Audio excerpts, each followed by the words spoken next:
السلام علیکم ویورز، میں ہوں شاکر سولنگی۔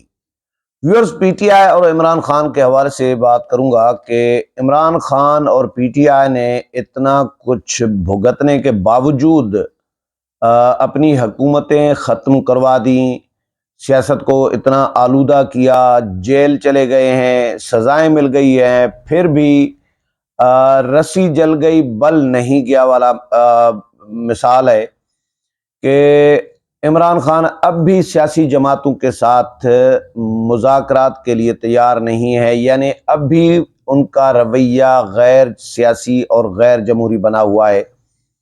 پیپلز پارٹی نے پہلے دن کمیٹی قائم کرنے کا اعلان کیا اور پیپلز پارٹی نے پھر پی ٹی آئی کے ساتھ بھی مذاکرات کے لیے عندیہ دیا کہ پی ٹی آئی کے ساتھ بھی مذاکرات کریں گے، لیکن خان صاحب نے کہہ دیا کہ جی پی ٹی آئی جو ہے وہ پیپلز پارٹی، نون لیگ اور ایم کیو ایم کے ساتھ مذاکرات نہیں کرے گی۔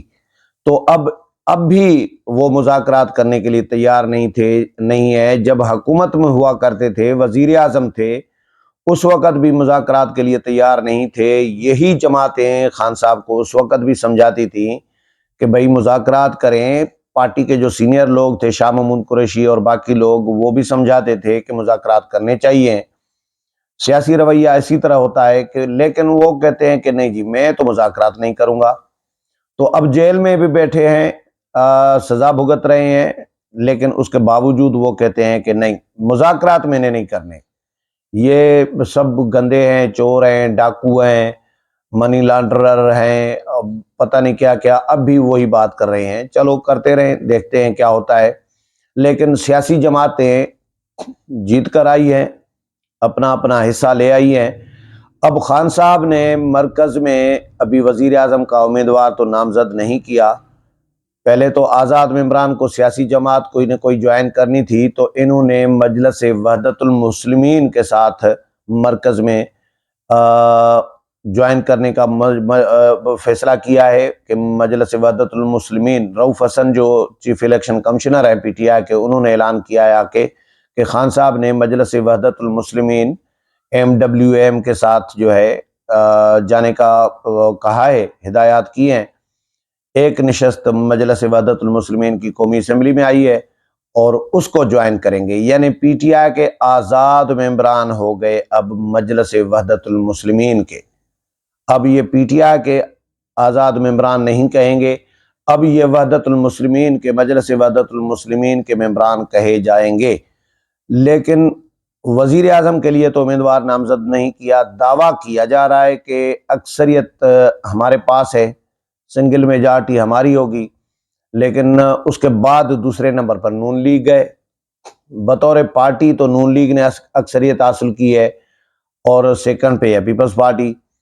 اب نون لیگ، پیپلز پارٹی اور اس کے علاوہ جو چھوٹی جماعتیں ہیں، کاف لیگ ہے، استحکام پاکستان پارٹی ہے، ایم کیو ایم ہے، 17 جماعتوں کے 17 سیٹوں کے ساتھ، پھر بی اے پی ہے۔ اب یہ تو جماعتیں فیصلہ کر چکی ہیں کہ ہم نے مل کر حکومت بنانی ہے ملک کی خاطر۔ تمام اختلافات کے باوجود، تمام ریزرویشن کے باوجود ہم نے اکٹھے چلنا ہے تاکہ ملک کو درپیش مسائل سے نکالا جا سکے۔ لیکن خان صاحب ایک سائیڈ پر کھڑے ہیں۔ تو خان صاحب نے ان جماعتوں نے تو نون لیگ کو مینڈیٹ دے دیا کہ آپ اپنا وزیر اعظم بنائیں، ہم آپ کو ساتھ دیں گے۔ نون لیگ نے شہباز شریف کو وزیر اعظم نامزد کر دیا اور وزیر اعلیٰ پنجاب بھی مریم نواز کو نامزد کر دیا۔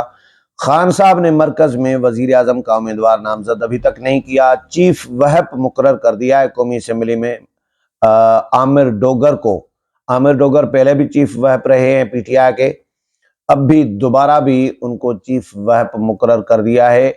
اور کے پی میں اور پنجاب میں وزارت اعلیٰ کے امیدوار بھی عمران خان نے مقرر کر دیے ہیں۔ ایک وہ سہیل اقبال کیا نام تھا، جو وزیر اطلاعات بھی رہا ہے پچھلے دور میں، پی ٹی آئی کے دور میں، ان کو پنجاب کا وزیر اعلیٰ نامزد کیا گیا ہے۔ اور پھر علی امین گنڈا پور کو جو ہے